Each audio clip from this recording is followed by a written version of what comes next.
Assalamualaikum warahmatullahi wabarakatuh. Berjumpa lagi dengan saya, Asep Angelus Mana di channel Aspal Edu, channel yang bahas tutorial seputar dunia pendidikan. Pada kesempatan kali ini, edisi yang sangat spesial menjelang 30.000 subscriber, saya akan memberikan tips dan trik rahasia saya bagaimana menjadi seorang edu kreator di YouTube. Ingin tahu pembahasannya? Yuk sama-sama kita lihat.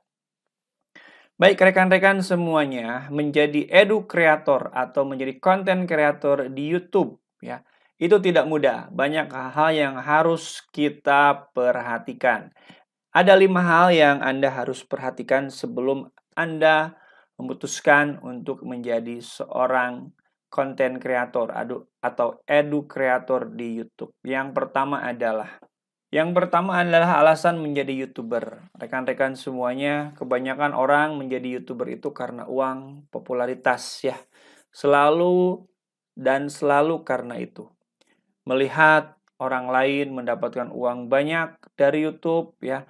Melihat orang lain sangat terkenal ya, sampai subscribernya jutaan di YouTube dan Anda tergelitik ingin juga mengikuti jejak mereka. Sebenarnya itu tidak salah, namun ekspektasi yang terlalu berlebihan yang membuat Anda nantinya kemungkinan akan kecewa. Karena ya, YouTube adalah sebuah platform yang sangat luas, sangat banyak. Sehingga banyak sekali konten kreator, baik yang sukses, baik yang setengah-setengah, baik yang coba-coba ya. Yang dalam tanda kutip dikatakan cukup kejam. Karena cukup kejamnya bagaimana? Orang-orang yang berekspektasi terlalu tinggi, terutama untuk uang gitu ya. Ketika mereka terjun di YouTube, ternyata tidak seindah yang dibayangkan. Bukan uang yang didapat. Bahkan viewers atau subscriber pun ternyata sangat sulit untuk didapatkan. Karena itulah kalau motivasi awalnya uang, perjalanannya pun pasti akan sangat berat gitu ya. Lain halnya kalau Anda membuat YouTube itu karena senang berbagi, karena senang mendokumentasikan apa-apa yang Anda kerjakan itu di YouTube. Seperti halnya misalkan saya seorang guru, saya senang sekali misalkan daripada saya lupa tips dan trik yang pernah saya praktekkan itu saya simpan di YouTube dalam bentuk video. Nah, daripada lupa disimpan di YouTube dan sesekali kita bisa mengaksesnya kembali. Ternyata selain oleh kita, tips dan trik itu juga ditonton oleh orang lain. Sehingga orang lain juga suka terhadap channel kita. Terus saja seperti itu akan menjadi lebih mudah dibandingkan Anda tertantang atau terbebani ingin mendapatkan uang gitu ya. Kemudian yang kedua, ketika membuat konten atau membuat video di YouTube, itu juga Anda harus senang ya. Kenapa harus senang? Karena kalau tidak senang sangat berat sekali untuk menjadi seorang YouTuber. Membuat video tiap hari gitu ya. Setelah membuat video-videonya tidak laku ternyata itu sangat berat. Ya kenyataan yang pahit. Tetapi kalau misalkan Anda senang membuat video, berbagi gitu ya. Walaupun ada atau tidak ada penonton itu ternyata lebih membuat ya Anda itu ringan ya dalam menjalankan profesi sebagai seorang YouTuber. Kemudian yang kedua, membuat video adalah sebuah hobi atau passion ya.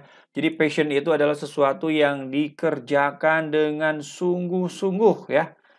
Ya. Jadi sesuatu yang Anda sukai dan dikerjakan dengan sungguh-sungguh dan sangat serius gitu ya. Itulah passion dibandingkan dengan hobi. Kalau hobi itu kadang-kadang ya mana suka ya atau mengisi waktu saja. Tapi kalau passion itu memang Anda sangat keinginan untuk menjalani bidang tersebut. Kemudian yang ketiga, membuat konten karena ingin bertemu dengan orang lain. Jadi dengan adanya konten, pasti konten itu dilihat oleh orang lain.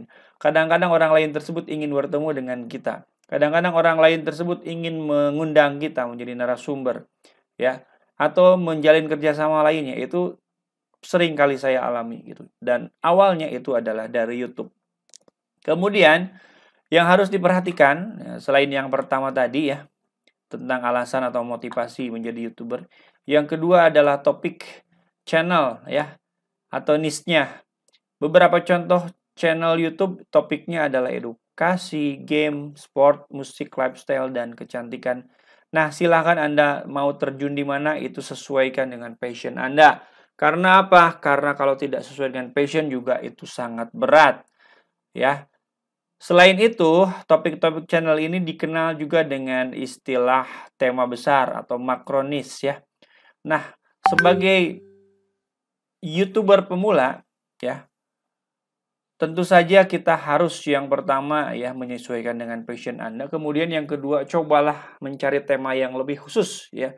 Cobalah kalaupun Anda ingin terjun dalam dunia pendidikan itu luas, ya. Ada bagaimana cara mengajarnya, ada bagaimana pembuatan perangkat ajarnya seperti apa, ada juga yang berhubungan dengan edukasi dan teknologinya. Itu sangat luas, ya. Nah, cobalah Anda fokus ke dalam satu tema kecil tersebut. Sehingga kalau saya bisa jabarkan, ya, misalkan gaming itu memiliki turunannya seperti MOBA, ya, MOBA juga ada turunan seperti Mobile Legends. Begitu juga dengan edukasi. Edukasi juga ada turunannya seperti education apps, ya, atau education teknologi. Itu di bawahnya masih banyak lagi seperti Google for Education, Microsoft for Education, gitu ya, dan yang lainnya. Dan tema saya itu berkisar tentang ini, tentang Google for Education atau Google Workspace for Education. Ya, update-update terbaru dan apa saja yang dihadirkan di Google Workspace for Education, rata-rata saya update. Dan itu menjadi keunikan di channel saya, karena di Indonesia mungkin saya salah satu yang paling concern atau yang paling setia untuk mengupdate tema-tema ini. Boleh Anda bandingkan dengan channel yang lain. Kemudian mengapa mikronis ya atau tema yang kecil itu lebih baik? Rekan-rekan semuanya, kata YouTube Creator Academy ya, banyak sekali channel yang sukses itu justru bukan dari channel yang besar, tetapi channel yang kecil yang membidik komunitas tertentu ya. Ya, sehingga apa? Komunitas tertentu itu memang yang pertama itu tidak difasilitasi oleh TV konvensional. Yang kedua, kadang-kadang orang lain belum ada yang mengambil tema tersebut gitu. Sehingga ketika kita mengambil mikronis tersebut, nah kita kemungkinan persaingannya cukup sedikit gitu ya. Walaupun memang nantinya subscribernya mungkin tidak sebanyak channel-channel yang umum ya. Tetapi untuk YouTuber pemula ini sangat penting. Karena apa? Karena kita akan memfasilitasi penonton atau calon penonton yang belum terfasilitasi di YouTube. Ya, belum terfasilitasi di YouTube ya. Dan itu banyak sekali mikronis itu ya. Nah, ini contoh mikronis ya, seperti unboxing mobil mainan dan origami. Ini kan jarang sekali orang membuat channel seperti ini ya. Padahal calon penontonnya itu ada ya. Calon penontonnya yang suka terhadap tema ini ada. Ya, karena ada, ini merupakan sebuah potensi dan orang-orang yang mengambil potensi ini atau peluang ini adalah orang-orang yang cerdas ya. Karena apa? Karena mereka tidak akan bersaing dengan orang yang banyak gitu ya. Baik, yang ketiga, sebelum Anda menjadi YouTuber, Anda juga harus menyiapkan perlengkapan menjadi YouTuber ya. Sebenarnya menjadi YouTuber itu tidak harus menggunakan perangkat-perangkat yang wow gitu ya. Saya sendiri sampai saat ini menggunakan perangkat-perangkat yang sederhana. Ya, yang pertama adalah alat untuk membuat konten. Yang utama adalah bisa berupa notebook, PC atau handphone ya. Ada juga YouTuber handphone yang sangat banyak subscribernya, itu bisa saja ya menggunakan HP pun bisa. Tetapi untuk pengeditan yang lebih lanjut saya sarankan memang menggunakan perangkat notebook atau PC. Kemudian kamera ya. Kamera juga saya sarankan Anda bisa menggunakan kamera-kamera yang sifatnya eksternal atau di luar dari laptop atau yang sudah include di dalam laptop. Karena apa? Kalau kamera eksternal biasanya kualitasnya jauh lebih baik. Kemudian mikrofon pun sama. Ini yang saya pakai ini harganya sekitar 100 ribuan. Dari dulu sampai sekarang, sampai dengan hampir 30 ribu subscriber, saya tidak menggunakan mikrofon yang jutaan, rekan-rekan semuanya. Hanya mikrofon clip-on seperti ini yang saya gunakan. Kemudian untuk pencahayaan atau lighting, yaitu Anda bisa membelinya dengan harga yang cukup murah, sekitar 200 ribuan Anda sudah bisa mendapatkan lighting atau pencahayaan yang lumayan gitu ya. Nah, ini adalah barang-barangnya ya, termasuk dengan green screen. Ini di belakang saya ini ada green screen seharga 50 ribuan gitu ya. Yang saya tempel di tembok gitu ya. Jadi memulai dengan sesuatu yang yang terjangkau, yang di sekitar kita itu jauh lebih baik dibandingkan dengan memaksakan ya, memaksakan apa yang seharusnya belum kita pakai ya. Seperti halnya menggunakan peralatan-peralatan yang mewah dan yang lainnya. Karena apa? Karena belum tentu Anda konsisten dengan alat-alat seperti itu ya. Alat-alat yang seperti itu ya di tangan orang yang tepat belum tentu akan menjadi sebuah kekuatan yang besar ya. Tetapi alat-alat yang sederhana di tangan orang yang memiliki passion, semangat dan yang lainnya itu akan menjadi kekuatan yang juga sangat besar gitu ya. Jadi tidak ada alasan untuk Anda harus mengada-adakan alat gitu ya. Karena nanti pun kalau memang Anda sudah menjadi YouTuber yang sukses, alat-alat seperti ini atau yang lebih canggih dari ini merupakan sebuah hal yang sangat mudah. Nah, ini foto-fotonya ya, alatan yang kita pakai. Kemudian yang selanjutnya adalah mulai eksplor dan praktek. Jadi kalau dipikirkan saja, kalau Anda punya ide membuat ini itu, tetapi tidak dipraktekkan, ya niscaya semuanya hanya akan menjadi angan-angan saja. Tidak akan pernah jadi itu konten, tidak akan pernah jadi itu channel. Kalaupun jadi channelnya, kontennya tidak ada. Jadi, yang keempat, silahkan mulai praktek ya. Anda melakukan perekaman, syuting, editing, dan secara konsisten. Mengapa ya? Ketiga ini sangat penting ya. Sangat penting ya. Terutama untuk recording. Recording ini merupakan sesuatu hal yang mungkin cukup sulit bagi pemula gitu ya. Nah, namun bagi Anda edu kreator, sebenarnya recording ini bisa menggunakan teknik-teknik rekam layar karena kita akan fokuskan pada tutorial gitu ya. Jadi apa-apa yang terjadi di layar laptop kita itu kita bisa rekam dengan screen recording ya. Dan itu akan menjadi konten gitu ya. Gamers juga merekam layar gitu ya, dan itu dijadikan konten. Nah, kemudian editing berfungsi ya, editing berfungsi salah satunya adalah untuk membuang kesalahan-kesalahan. Seperti halnya video-video yang saya buat, pasti itu banyak kesalahan sebenarnya, tapi kita potong. Kemudian menggabungkan video yang lain dengan subtitle, dengan intro, outro dan yang lainnya. Memperbaiki kualitas audio, jadi audio yang kurang jelas itu sebenarnya masih bisa diedit. Kemudian memaksimalkan video agar dapat tersampaikan namun dengan durasi yang tidak terlalu panjang. Video yang baik itu biasanya tidak terlalu lama, sedikit tapi sangat padat dengan konten-konten itu ya. Nah, kemudian kita juga harus konsisten. Karena apa? Karena cara yang paling umum untuk jadi sukses itu adalah dengan membuat postingan yang rutin, yang terjadwal. Boleh 1 minggu 1 kali, boleh 1 minggu 2 kali, boleh 1 minggu 7 kali, 1 kali sehari, boleh. Silakan. Yang penting konsisten. Karena apa? Yang pertama berhubungan dengan algoritma Google. Google akan mencatat channel-channel yang aktif. Yang kedua adalah berhubungan juga dengan subscriber. Subscriber yang menantikan konten Anda, kalau misalkan rutin, mereka akan setia. Oh, hari ini biasanya channel A akan upload. Saya tungguin gitu ya. Nah, seperti itu. Banyak sekali manfaatnya kalau kita konsisten. Kemudian yang selanjutnya adalah konsisten juga membuat ide-ide brilian ya. Ide-ide baru, ide-ide yang belum pernah diambil oleh orang lain. Nah, bagaimana cara-cara mengambil ide baru tersebut atau mencari ide-ide baru tersebut? Ide-ide baru tersebut rekan-rekan semuanya bisa didapatkan dari perjalanan hidup Anda sehari-hari. Seperti kalau Anda seorang guru, setiap hari guru kan membuat perangkat pembelajaran, bisa langsung Anda tulis ya. Oh, ini saya nanti mau nulis ini. Tulis di Google Keep atau catatan yang lainnya sehingga Anda tidak lupa gitu ya. Nah, ini contoh Google Keep yang saya miliki.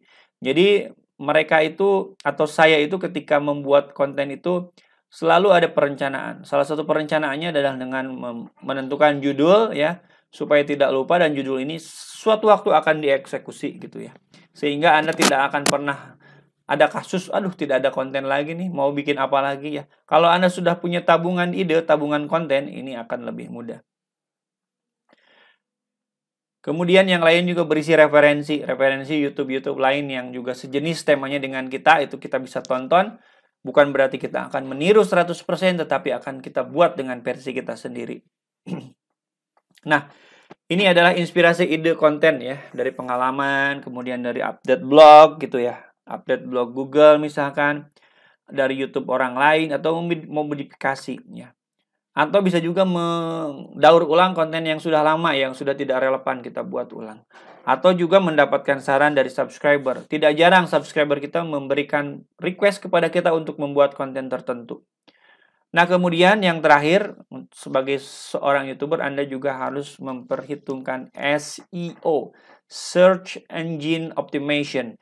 Jadi, bagaimana kita bisa bersahabat dengan mesin pencari YouTube, ya, supaya apa? Supaya hasil pencarian kita itu bisa ditempatkan paling awal, kalau perlu paling atas. Nah, itu perlu teknik-teknik tertentu, dan teknik dasarnya ini meliputi bagaimana kita mengoptimasi judul, deskripsi, hashtag, thumbnail, elemen, ya. Dan komponen-komponen ini memang komponen yang kita harus optimasi di dalam postingan itu sendiri. Sedangkan share sifatnya adalah off page gitu ya, di luar dari page yang kita kelola, tetapi kita lebih ke berbagi kepada orang lain menggunakan sosial media. Baik, rekan-rekan semuanya, lihat baik-baik. Yang pertama adalah menentukan judul video atau postingan. Jadi, judul itu kalau bisa jangan terlalu luas ya. Semakin luas sebuah judul, maka persaingannya pun akan semakin berat ya. Kalau Anda ingin mengetes apakah judul saya terlalu luas temanya, Anda tinggal ketik saja di YouTube judul yang akan Anda pakai, diketik ya, nanti akan muncul hasil pencarian di mana kalau misalkan sudah ada orang yang membuat judul seperti itu dan memang sudah populer, lebih baik Anda urungkan niat untuk membuat judul video dengan pilihan yang seperti itu.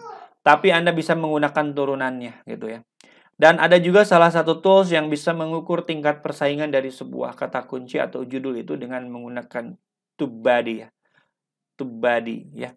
Nah, ini contoh yang akan kita hitung ya, misalkan cara membuat RPP kita hitung ya.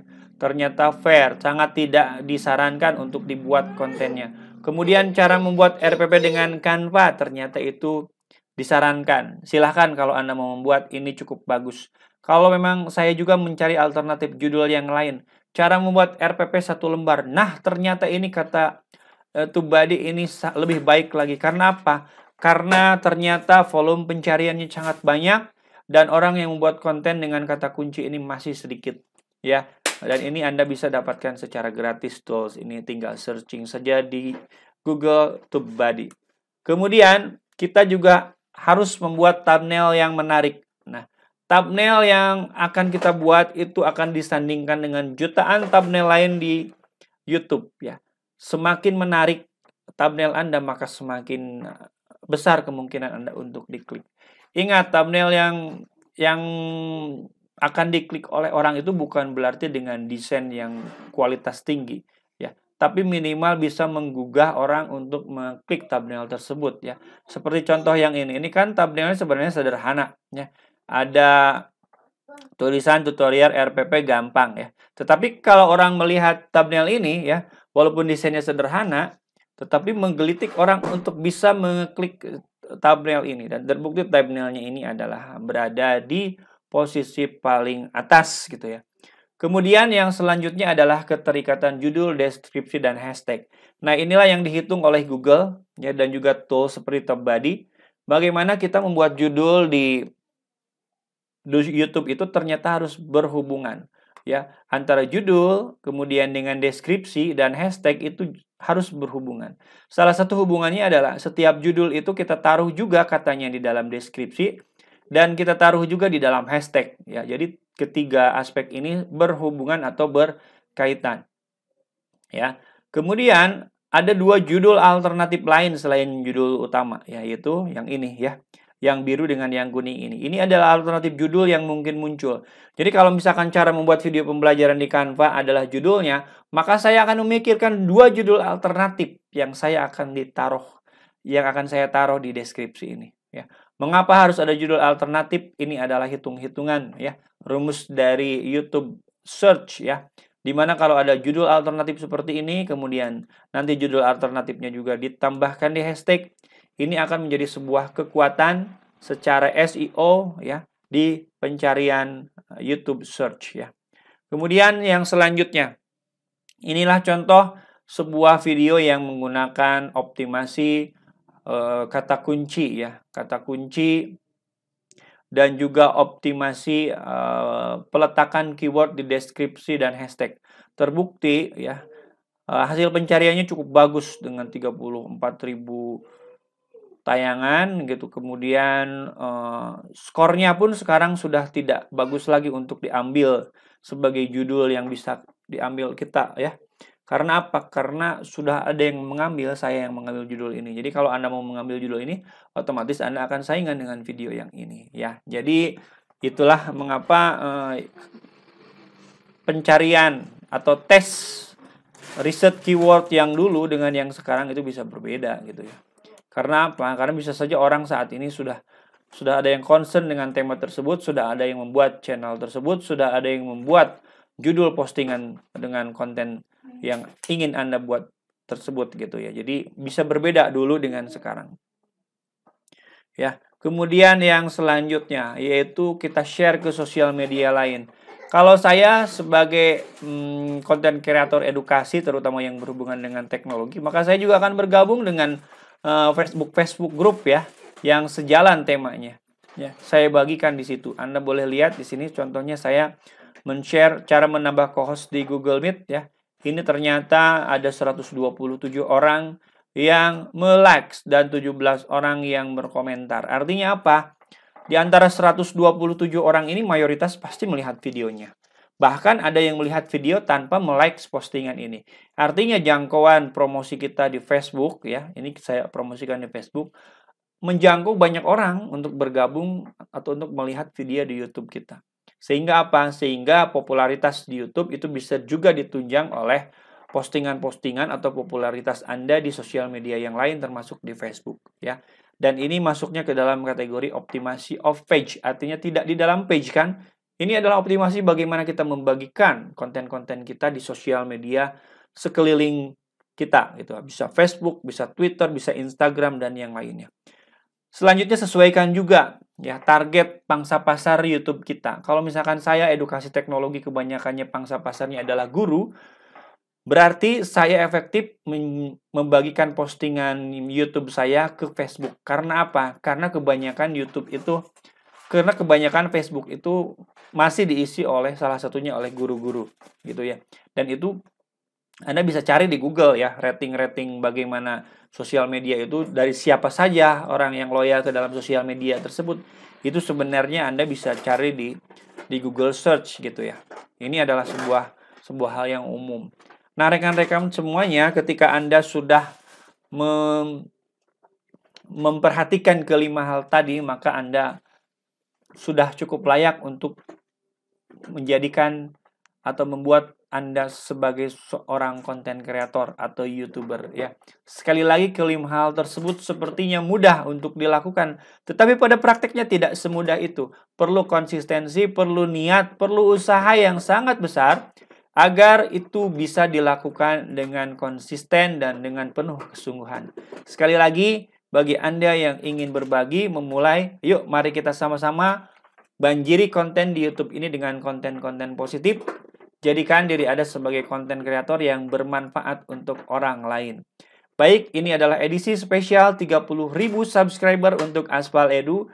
Bagi Anda yang terbantu dengan postingan saya ini, silahkan untuk memberikan subscribe di channel Aspal Edu ini. Sampai jumpa lagi di tutorial-tutorial selanjutnya. Wassalamualaikum warahmatullahi wabarakatuh.